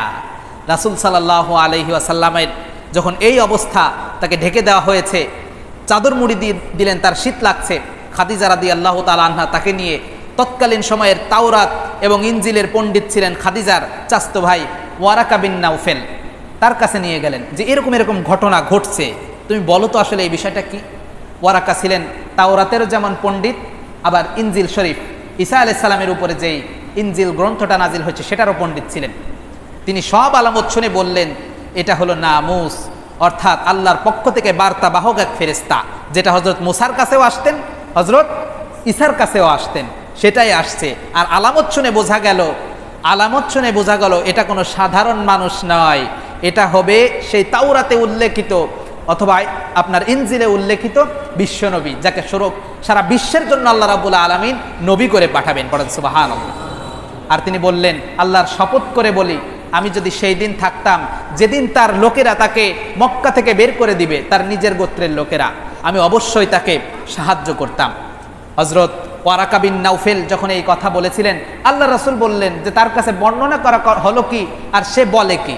তাকে বলা হলো এই আলামত সম্পর্কে, আর সে বলে আমাকে নাকি আমার বংশের লোকেরাই বের করে দিবে। এটা কোনো কথা হলো? আমার বংশের লোকেরা কিভাবে আমাকে বের করে দিতে পারে? তখন বলল যে হ্যাঁ, কেননা পূর্ববর্তী যত নবী এই দাওয়াত নিয়ে আসছে, তার বংশের লোকেরা তাকে বের করে দিয়েছে, তার কাছের লোকেরা তার সাথে শত্রুতা পোষণ করছে, ওই স্থানের নেতৃত্ব যে সকল লোকেরা দিত, নেতা শ্রেণীর যে সকল লোকেরা দিত, দ্বীনের দাওয়াত দেওয়ার কারণে তাদেরকে জেলে পুরছে, দ্বীনের দাওয়াত দেওয়ার কারণে তাদেরকে নিজ এলাকা থেকে বের করে দিয়েছে। সুতরাং তোমাকেও দেওয়া হবে। আল্লাহ রাসূল সাল্লাল্লাহু আলাইহি ওয়াসাল্লামকে যখন আপনার 2.5 বছর সময় দেওয়া হলো, এই যে কোরআন নাজিল হলো, কোরআন নাজিল হওয়ার পরে 2.5 বছর আল্লাহ রাসূলের কাছে ওহী আসে নাই। 2.5 বছর সময়কে বলা হয় দাউরে ফুরকাত, অর্থাৎ এই টাইমটা ওহী আসে নাই। কেননা আল্লাহ রাসূলের উপরে প্রথম যখন ওহী হয়, আল্লাহ রাসূল একটু ভয় পেয়ে গেছিলেন। আল্লাহ রাসূল ভয় পেয়ে গেছিলেন যে ইতিপূর্বে তো ওহী আসে নাই, কারণ এই ওহীর ভারটা অনেক বেশি, যেটা সাধারণ মানুষ নিতে পারে না। আল্লাহ রাব্বুল আলামিন তার রাসূলকে সময় দিলেন যে সহনীয় হোক। একবারে যদি আপনি প্রথম দিন আপনি কোনো কাজ করেন না, কর্ম করেন না, প্রথম দিন যদি আপনি 3 গ্রাম মিলে একটানা দৌড় দেন, পরের দিন আর উঠতে পারবেন? পরের দিন আর উঠানো সম্ভব হবে আপনারে? একটানা যদি দৌড়ান, অথচ আপনি হাইটেও যান না, বাথরুমে গেলেও অনেকে আছে মোটরসাইকেল নিয়ে যায়, এরকম একটা অবস্থা, যারা স্বাভাবিকভাবে মোটরসাইকেলে চলে। তো ওদেরকে যদি একটানা প্রথমেই এক চোটে যদি আপনার 5-6 মাইল হাঁটানো হয়, পরের দিন তো ঘরের থেকে বের হয়ে হবে না। এই জন্য আল্লাহ রাসূলকে সহনীয় করে নেওয়ার জন্য 2.5 বছর পর্যন্ত আপনার ওহী আসে নাই। এরপরে আল্লাহ রাসূল সাল্লাল্লাহু আলাইহি ওয়াসাল্লামকে ডাক দিলেন, ইয়া আইয়ুহাল মুদ্দাসসির, হে সম্মানিত চাদর মুড়ি দেয়া ব্যক্তি, ওঠেন। ওই যে চাদর মুড়ি দেয়া ছিল আল্লাহ রাসূল, উঠেন। ইয়া আইয়ুহাল মুদ্দাসসির কুম ফাআনজির, ওঠেন, সতর্ক করেন। ওয়া রাব্বাকা ফাকাব্বির, আপনার রবের বড়ত্ব ঘোষণা করেন, আপনার রবের নামে তাকবীর দান করেন। পড়েন সুবহানাল্লাহ। তাহলে আল্লাহর বড়ত্ব ঘোষণা করা, আল্লাহর নামে তাকবীর দেওয়া, এটা কার ঘোষণা? এটা কার ঘোষণা? আল্লাহর ঘোষণা। এজন্য মুসলমানদের বিজয় স্লোগান হলো তাকবীর দেওয়া। মুসলমানের বিজয় স্লোগান কি? পড়েন আল্লাহু আকবার, লিল্লাহি তাকবীর, লিল্লাহি তাকবীর। এই তাকবীরের স্লোগান, এটা শিক্ষা দিয়েছেন কে? আল্লাহ রাব্বুল আলামিন। সুতরাং দুনিয়ার বুক থেকে যারা এই তাকবীরের বিরোধিতা করে, আমার ভাষায় আমি বলি, কবরে যে যখন ফেরেশতারা এসে প্রশ্ন করবে, মার রব্বুক, প্রশ্ন করবে না, মার রব্বুক, তোমার রবকে? আমাদের রবকে বলেন তো? আল্লাহ আমার রব, এই রবই আমার সব। সবাই পড়েন, আল্লাহ আমার রব, এই রবই আমার সব। দমে দমে তনু মনে তারি অনুভব, দমে দমে তনু মনে তারি অনুভব। তোমার দুনিয়াতে আমি আর না কিছু চাই, অথই নিয়ামতে ডুবে আছি সবাই। পাক পাখালির গানে শুনি তাসবিহ কলো রব, তাসবিহ কলো রব। আল্লাহ আমার রব, বলেন আল্লাহ আমার রব, এই রবি আমার সব। আমাদের রব কে? আরো জোরে ডাক দিয়ে বলেন আমাদের রব কে? আমার প্রিয় ভাইরা, আল্লাহর কাছে আমরা ফরিয়াদ করি যখন ফেরেশতারা আমাদের কাছে এসে জিজ্ঞাসা করবে যে বার রব্বুক, আমরা যেন এইভাবে সিংহ শাবকের মতো উত্তর দিতে পারি আমাদের রব আল্লাহ। আমাদের রব কে? আমাদের রব আল্লাহ, আমরা যেন উত্তর দিতে পারি। আমার প্রিয় ভাইরা, যে কথাটি বলছিলাম, যারা দুনিয়ার বুকে আল্লাহর বড়ত্বের স্লোগানের বিরোধিতা করবে, আল্লাহর বড়ত্বের স্লোগানের যারা বিরোধিতা করবে দুনিয়ার বুকে, কবরে গিয়ে আশা করা যায় তারা এই প্রশ্নের উত্তরটা দিতে পারবে না। কেননা দুনিয়ার বুকেই যারা আল্লাহর বড়ত্বকে অস্বীকার করেছে, আপনি এত সহজ মনে করছেন কি এখান থেকে মুখস্থ করে যাওয়ার বিষয় যে ওখানে গেলাম আর চাল চালায় উত্তর দিয়ে দিলাম? সম্ভব এটা? কখনোই সম্ভব না। দুনিয়ার বুকে যারা আল্লাহর বড়ত্ব ঘোষণা দিবে, একমাত্র ওখানেই যে তারা বীর গর্বে বলতে পারবে আমার রব আল্লাহ, আমার নবী মুহাম্মদ, আর আমার ধর্ম হলো ইসলাম। ঠিক কিনা আমার প্রিয় ভাইরা? এজন্য দুনিয়ায় থাকতে যখনই কোনো তাকবীরের স্লোগান আসবে, আমরা নির্দ্বিধায় তাকবীর দিতে রাজি আছি তো? আর একবার তাকবীর দিন তো, লিল্লাহি তাকবীর, নারায়ে তাকবীর। আমার প্রিয় ভাইরা, মুসলমান হলো সিংহের জাতি। হযরত ওমর রাদিয়াল্লাহু তাআলা আনহু যখন ইসলাম গ্রহণ করলেন, আল্লাহ তাআলা জিবরাইল পাঠাই দিলেন। জিবরাইল আমিন আলাইহিস সালাতু ওয়াস সালাম বললেন, ইয়া রাসূলুল্লাহ, ওমরের ইসলাম গ্রহণ করার কারণে আপনি যেমন খুশি, আপনার সাহাবীরা যেমন খুশি, আসমানবাসী অর্থাৎ আল্লাহর ফেরেশতাও খুশি। পড়েন সুবহানাল্লাহ। কেননা কেন খুশি? কারণ ওমর তৎকালীন সময়ে যখনই ইসলাম গ্রহণ করছে, আল্লাহ রাসূলের কাছে জিজ্ঞাসা করছে আমরা কি সঠিক পথে নাই? আল্লাহ রাসূল বললেন যে হ্যাঁ। তাহলে লুকিয়ে কেন দাওয়াত দিচ্ছি? তিনি বললেন যে আমাদের পক্ষে নাই, সরকার ব্যবস্থা আমাদের পক্ষে নাই, এজন্য একটু লুকিয়ে লুকিয়ে দাওয়াত দেওয়া লাগবে। আল্লাহ রাসূল সাল্লাল্লাহু আলাইহি ওয়াসাল্লামকে হযরত ওমর রাদিয়াল্লাহু তাআলা আনহু বললেন, ইয়া রাসূলুল্লাহ, আপনি ভয় পাবেন না, আল্লাহ রাব্বুল আলামিন যেহেতু আমাকে আপনাদের দলে শামিল করেছেন, আমি একটা মিছিল দিতে চাই আল্লাহর নামে তাকবীর দিয়ে। কয়টা মিছিল দিবে? একটা মিছিল দিয়ে। কিছু লোক দেন, আপনার সব থেকে বড় শত্রুকে, তার কাছে আমি জানান দিয়ে আসবো যে আমি ইসলাম গ্রহণ করেছি। এবার যদি ওর সাধ্য থাকে মুসলমানদের গায়ে হাত দিয়ে দেখাক। এজন্য আজকের জামানায় একজন ওমরের দরকার আছে না নাই? আরো জোরে বলেন আছে না নাই? আমার প্রিয় ভাইরা, সব কথাই নমনীয়তার সাথে ইসলাম চলে না। মাথায় হাত বুলাই সব ব্যাপারে ইসলাম চলে না। ইসলাম যেমন আবু বকরের দরকার আছে, ইসলামের ভেতরে ওমরেরও দরকার আছে। ইসলামের ভেতরে ওমরেরও দরকার আছে। ওমর রাদিয়াল্লাহু তাআলা আনহু সেদিন লিল্লাহি তাকবীর, আল্লাহু আকবারের স্লোগান নিয়ে আবু জাহেলের বাড়ি যে জানিয়ে দিয়ে আসছিল যে আল্লাহু আকবারের স্লোগান দিলাম, আবু জাহেল বাড়ি থেকে বলে, কিরে এই স্লোগান দেয় কে? কার এত বুকের পাটা যে কাবার ভিতরে এসে এই স্লোগান দেয়? তখন ওমর রাদিয়াল্লাহু তাআলা আনহু তিনি যে বাড়ি ঠকঠক করলেন, বললেন আবু জাহেল বাড়ি আসো। আবু জাহেল বের হলো, ওমরকে বললো আসো আসো ভেতরে আসো। আমি ভেতরে আসার জন্য আসি না, আমি এটা জানান দেওয়ার জন্য আসছি, আজ থেকে আমিও মুহাম্মদ সাল্লাল্লাহু আলাইহি ওয়াসাল্লামের উপর ঈমান এনেছি। আল্লাহ রাব্বুল আলামিনের কে সাক্ষ্য দিয়েছি লা ইলাহা ইল্লাল্লাহ ওয়া আশহাদু আন্না মুহাম্মাদান আবদুহু ওয়া রাসূলুহু, আমিও মুসলমানদের দলে শামিল হয়েছি। সুতরাং এবার যদি মুসলমানদের উপরে একটা আঘাত আসে, তাহলে আমি ওমরের সঙ্গে তোর মোকাবেলা করা লাগবে। আবু জেহেল সেই সময়ে তার ভেতরটা চমকে ওঠে, কিরে একমাত্র ওমরকে দিয়ে কাজ করাইতে চাইছিলাম, ওমরও এখন মোহাম্মদের দলে ভিড়ে গেছে, মোহাম্মদ ওমরকেও জাদু করে ফেলছে, ওমরকেও জাদু করে ফেলছে। আমার প্রিয় ভাইরা, মোহাম্মদ সাল্লাল্লাহু আলাইহি ওয়াসাল্লাম কি জাদু করতেন? না। মোহাম্মদ সাল্লাল্লাহু আলাইহি ওয়াসাল্লাম শুধু কোরআনের এই দাওয়াত দিতেন। এই জন্য আল্লাহ রাব্বুল আলামিন বলেন, ইয়া আইয়ুহার রাসূল বাল্লিগ মা উনজিলা ইলাইকা মির রাব্বিক। রাসূল সাল্লাল্লাহু আলাইহি ওয়াসাল্লামের মিশন ও ভিশন ছিল আল্লাহর বড়ত্ব তুলে ধরা, আল্লাহর বড়ত্ব তুলে ধরা মিশন ও ভিশন ছিল। একমাত্র কোরআন দিয়ে দাওয়াত দেওয়ার কথা আল্লাহ রাব্বুল আলামিন বলেছেন, ইয়া আইয়ুহার রাসূল, ও রাসূল বাল্লিগ, তাবলীগ করেন। কি করেন? বাল্লিগ, তাবলীগ করেন, পৌঁছায় দেন।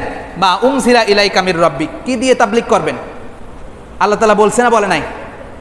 কথা বলেন, ঘুমাই গেছেন আপনারা? একটু জিকির করেন তো, লা ইলাহা ইল্লাল্লাহ, লা ইলাহা ইল্লাল্লাহ। হযরত ওমর রাদিয়াল্লাহু তাআলা আনহুকে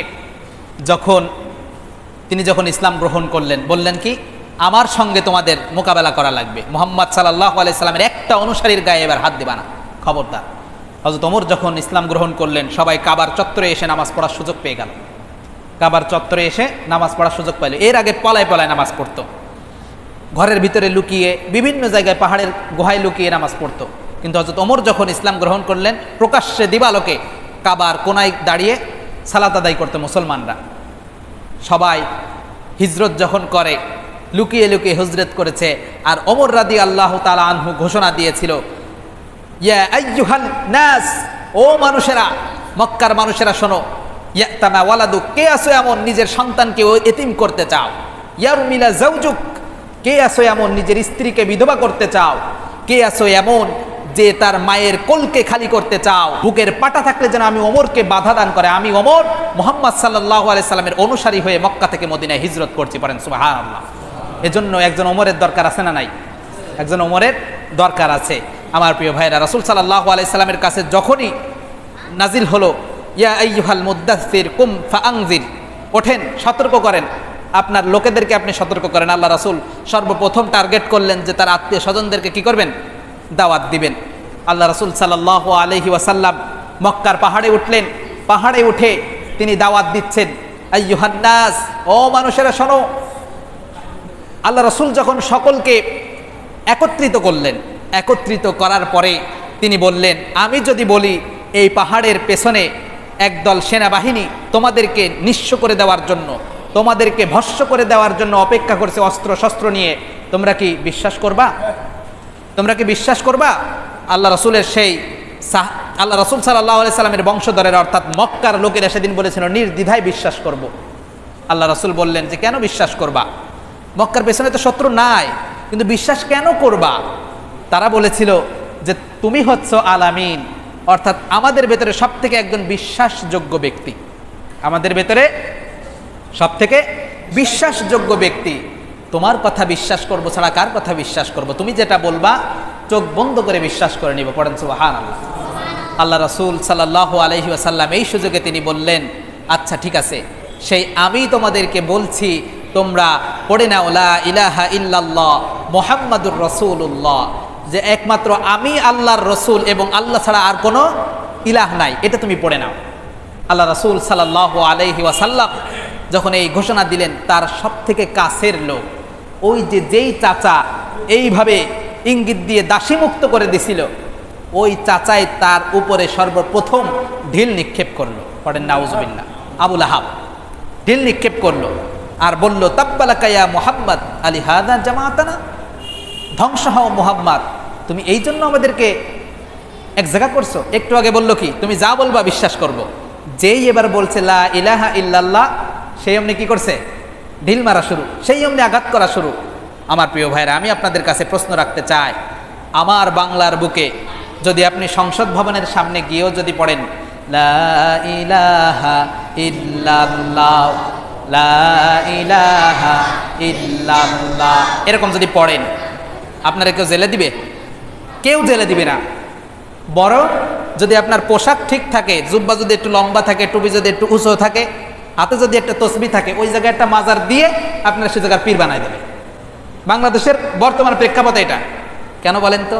কারণ ওই লা ইলাহা ইল্লাল্লাহ মানে কি ওই ব্যক্তি জানে না, কিন্তু আরবের ওই মুশরিকরাও জানতো যে লা ইলাহা ইল্লাল্লাহর মানেটা কি। এই জন্য তারা মুহাম্মদ সাল্লাল্লাহু আলাইহি ওয়াসাল্লামের গায়ের উপরে পাথর নিক্ষেপ করেছিল।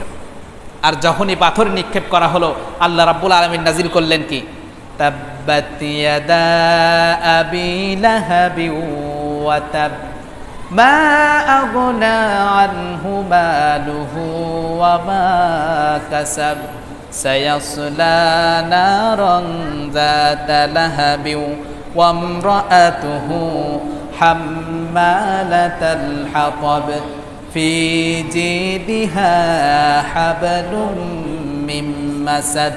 আল্লাহ রাব্বুল আলামিন নাজিল করে দিলেন, তুই যে হাত দিয়ে আমার নবীর উপরে হাত তুললি, ওই একটা হাত না, দুটো হাতই আমি তোর ধ্বংস করে দিব। পড়েন সুবহানাল্লাহ।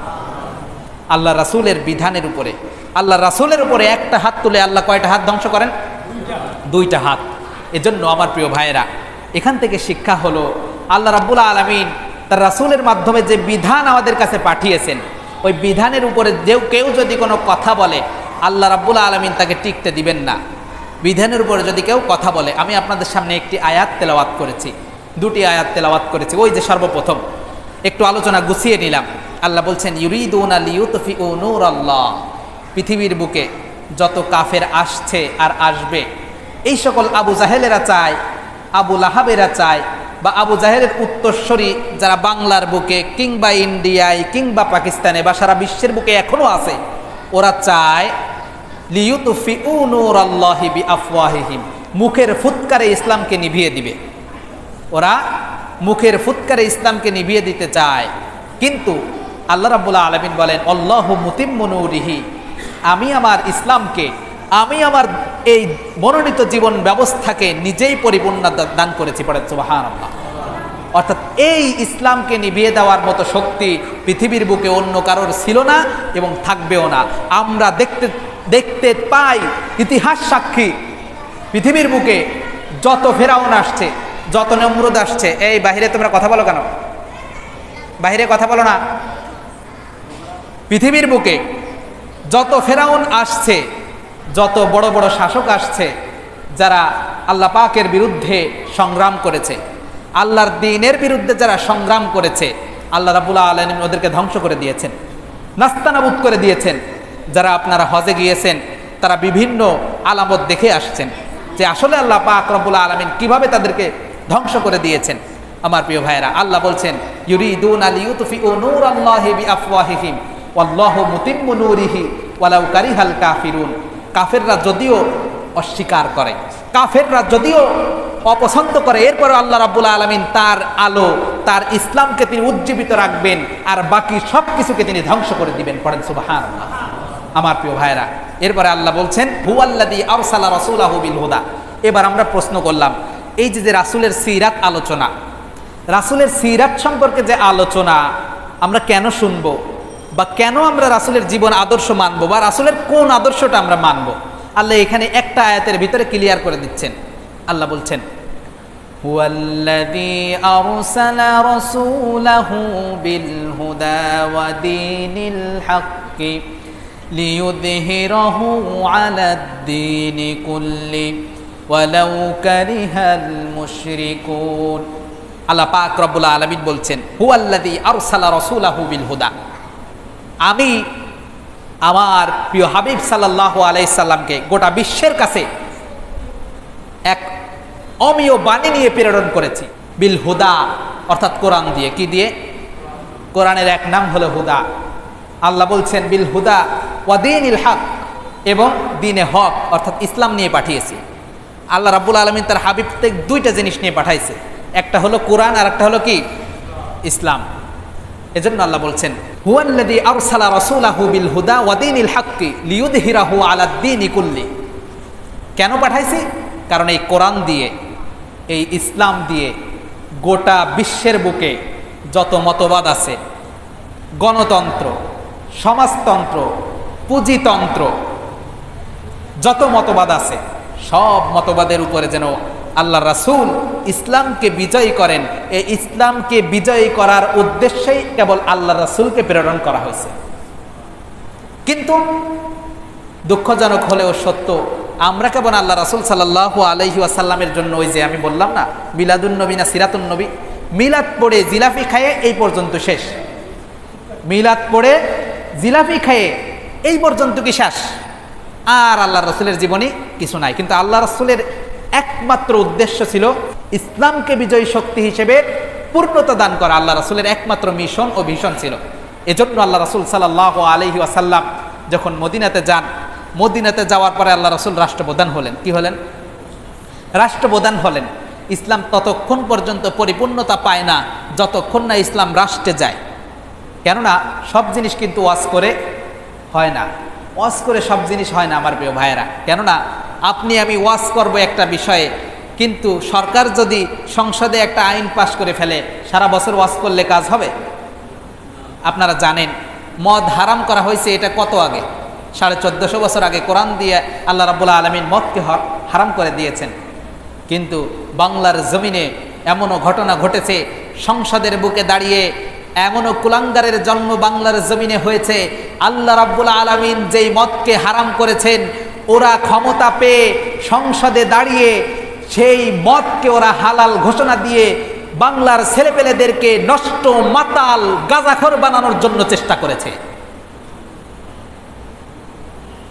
গাঁজাখোর বানানোর জন্য চেষ্টা করেছে। আমার প্রিয় ভাইয়েরা, 11 বছর হইলে মদের লাইসেন্স দিত, যে মদ কিনা আল্লাহ রাব্বুল আলামিন হারাম করে দিয়েছেন। বিশ্ব নবীজির কাছে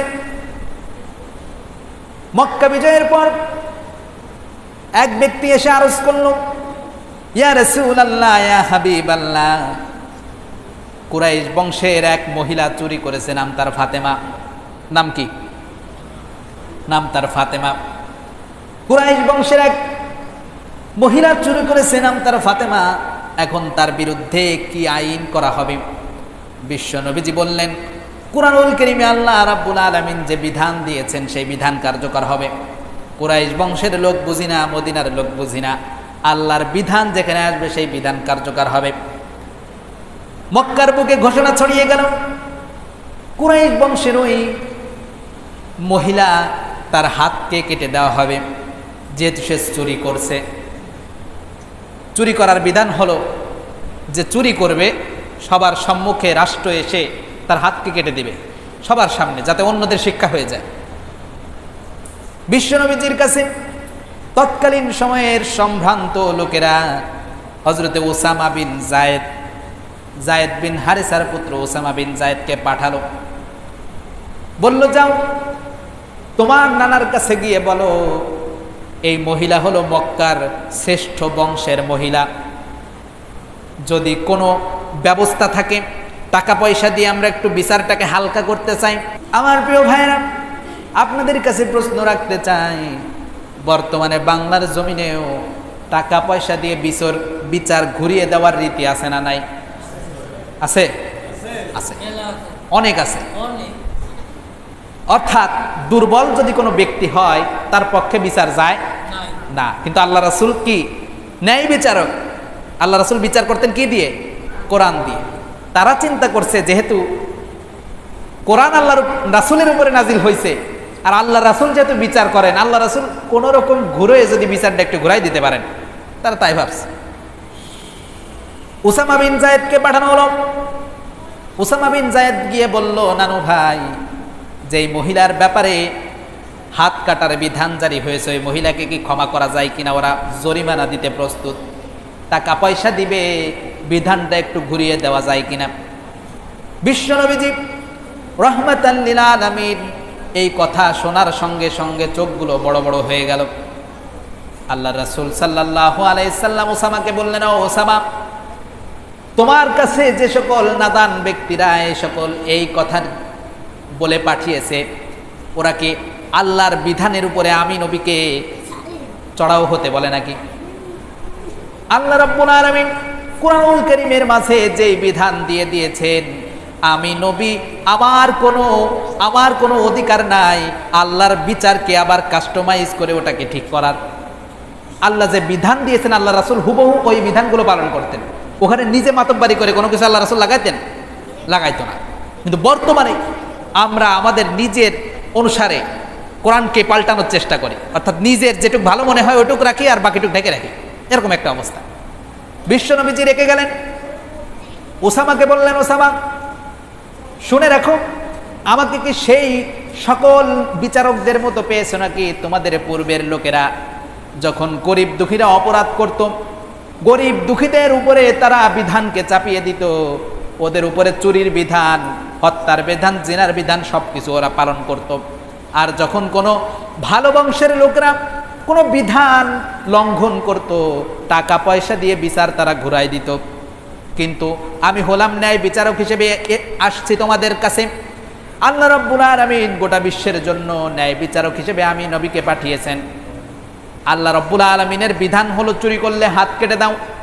আল্লাহর কসম করে বলি, এটা যদি কুরাইশ বংশের ওই নামি দামি মহিলা ফাতেমা না হয়ে স্বয়ং আমি মুহাম্মাদুর রাসূলুল্লাহ সাল্লাল্লাহু আলাইহি ওয়াসাল্লামের মেয়ে ফাতেমা হইতো, আমি নিজের হাতে আমার মেয়ে ফাতেমার হাতটাও কেটে দিতাম। এটা হলো ইসলামের বিধান, কি ন্যায় বিচারক। আর আজকে আপনার দলের লোকের যদি কোনো আকাম কুকাম করে সেক্ষেত্রে আপনি ছাড় খুঁজেন, আর বাকিদের যখন একটু ভুল ধরা পড়ে তারে পাড়ায় মেরে ফেলায় দেয়, এরকম একটা অবস্থা। কিন্তু দলের লোক যখন করে তখন কি করে? ওটারে ঘুরিয়ে ফিরিয়ে দেখে যে অন্য কোনো লাইন আছে কিনা। ওদের চরিত্র এরকম ছিল, এজন্য আল্লাহ রাসূলকে বলছে, দেখো তো এ তো আমাদের দলের লোক, কুরাইশ বংশের মেয়ে, এরে ক্ষমা করা যায় কিনা। আল্লাহ রাসূল কি জবাব দিলেন? এটা যদি কুরাইশ বংশের স্বাভাবিক অন্য মেয়ে না হয়ে আমার মেয়ে ফাতেমাও যদি হয়তো আমি নিজ হাতে ওর হাত কেটে দিতাম। এটাই হলো ইসলাম। এই বিধানকে কার্যকর করার জন্য ইসলাম এসেছে। এই বিধানকে কার্যকর করার জন্য ইসলাম দুনিয়ার বুকে আসছে। আমার প্রিয় ভাইরা, একটা কথা কান খুলে শুনে রাখেন। আল্লাহ রাসূল সাল্লাল্লাহু আলাইহি ওয়াসাল্লামের আদর্শ পালনের ভেতরে ইসলাম। ইসলাম বাইরের অন্য কিছু না। ইসলাম শব্দের অর্থই হলো আল্লাহ তার রাসূলের সামনে এভাবে হাত উজাড় করে দিয়ে বলা, আমি আত্মসমর্পণ করছি, আপনার দল ব্যতীত অন্য কোনো দল করব না, বলে দিলাম আত্মসমর্পণ করে। যেহেতু আল্লাহ রাসূলকে সব কিছুর উপরে, সমাজতন্ত্র, পুঁজিবাদ, গণতন্ত্র সব কিছুর উপরে আল্লাহ রাসূলকে, ইসলামকে বিজয় করার কথা বলেছেন। আমার প্রিয় ভাইরা, এই পশ্চিমা বিশ্বের যে গণতন্ত্র লালন করা হয়, আব্রাহাম লিঙ্কন যে গণতন্ত্রের সৃষ্টি করেছে, সেখানে বলা হয় সর্বময় ক্ষমতার অধিকারী হলো জনগণ, সর্বময় ক্ষমতার অধিকারী জনগণ। কিন্তু আমি আপনাদের কাছে প্রশ্ন করতে চাই, আকাশ ও জমিন সৃষ্টি করছে কে? আল্লাহ। এই সৃষ্টির ভেতরে যে কোনো মুহূর্তে ধ্বংস করে দিতে পারে কে? না, বাংলাদেশের জনগণ। আকাশ মানে ধ্বংস করে ফেলতে পারে না বাংলাদেশের জনগণ? অনেক শক্তি তো, সরকার নামায় দিছে শক্তি না? বাংলাদেশের মানুষের কিন্তু অনেক শক্তি, জানেন আপনারা কেন? আকীদায় সমস্যা, ব্রেনের সমস্যা। এর একটা কিছু করে ভাবে যে আমরা সব করে ফেলছি। যখন তারা এই স্বীকৃতি দিল সব ক্ষমতার মালিক হলো জনগণ, তখনই তারা ইসলাম থেকে বের হয়ে গেল। আল্লাহ বলছেন যে সব ক্ষমতার মালিক কি? আল্লাহ।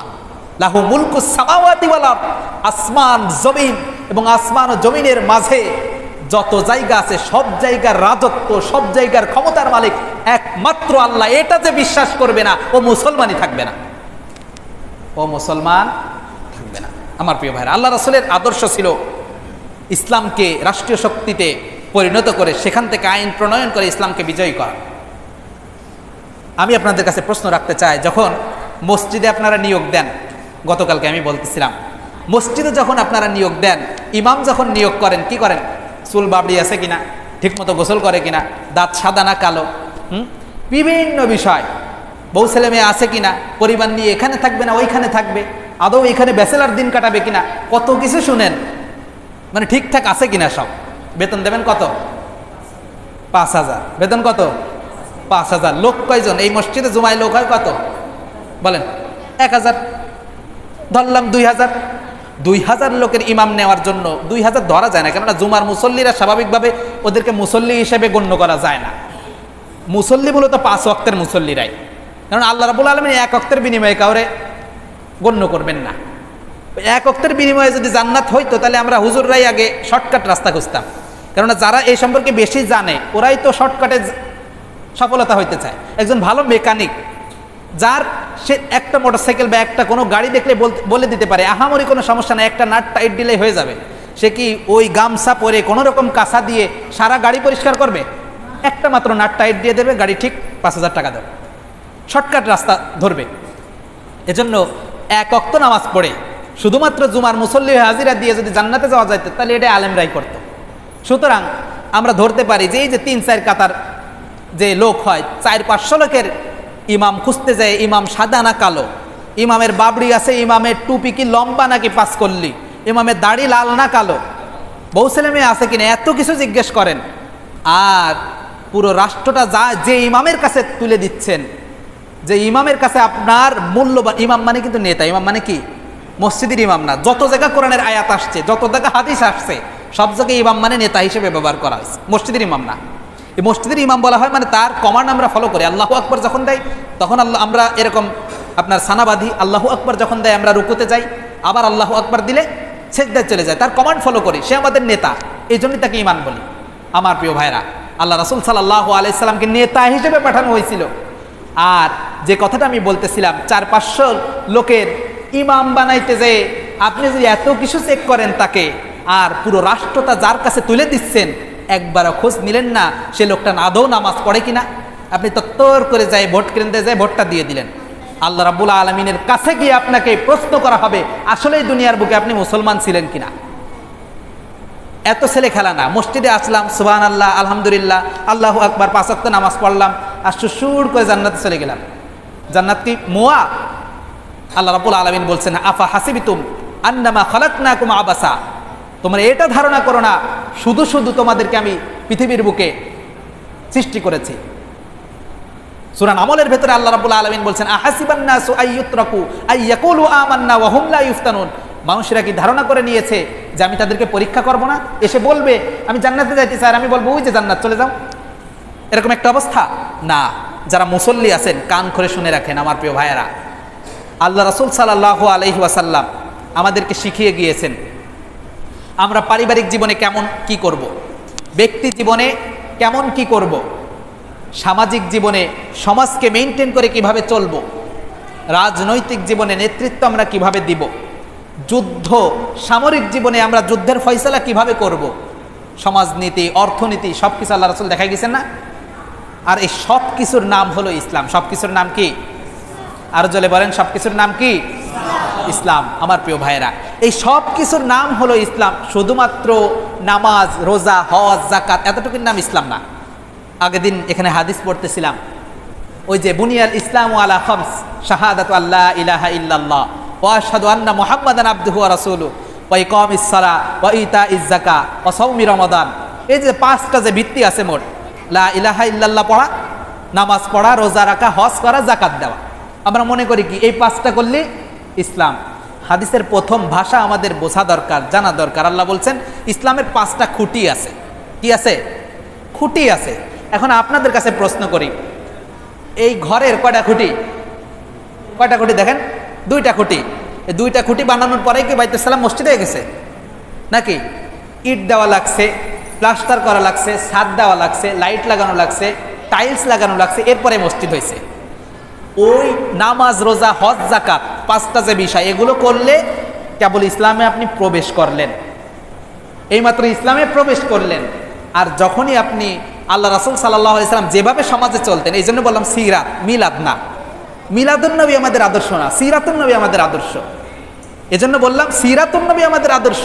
আল্লাহ রাসূল যেভাবে নামাজ পড়তেন শুধু এটাই ফলো করলাম, কিন্তু আল্লাহ রাসূল ব্যক্তি জীবনে কিভাবে চলতেন, সামাজিক জীবনে কিভাবে চলতেন, আল্লাহ রাসূল রাষ্ট্র কিভাবে চালাইতেন, মেম্বার চেয়ারম্যানদেরকে কিভাবে চালাইতেন, এগুলো আমরা খেয়াল রাখি না। তখন বলি যে এইগুলো ইমাম সাহেবরা মসজিদে খুতবায় শুধু বলবে, আর বাকি দূর আমরা দেখব। কিন্তু আল্লাহ রাসূল সাল্লাল্লাহু আলাইহি সাল্লামের সিরাতটা হলো এই সব কিছু নিয়ে। সিরাতটা কি নিয়ে? সব কিছু নিয়ে। এজন্য আল্লাহ রাসূল সাল্লাল্লাহু আলাইহি সাল্লামকে বলেছেন হুয়াল্লাযী আরসালা রাসূলাহু বিল হুদা ওয়া দীনিল হাক্কি লিইয়ুযহিরাহু আলাদ-দীনি কুল্লি। লিইয়ুযহিরাহু আলাদ-দীনি কুল্লি। প্রত্যেকটা দিনের উপরে, প্রত্যেকটা মতাদর্শের উপরে একমাত্র ইসলামকে বিজয়ী শক্তি হিসেবে এই দুনিয়ার বুকে উত্থাপন করার জন্যই আল্লাহ রাসূলকে আল্লাহ রাব্বুল আলামিন পাঠিয়েছেন। আজান দিয়ে দেবে? আচ্ছা, এখন আজান হবে, আপনারা একটু বসেন।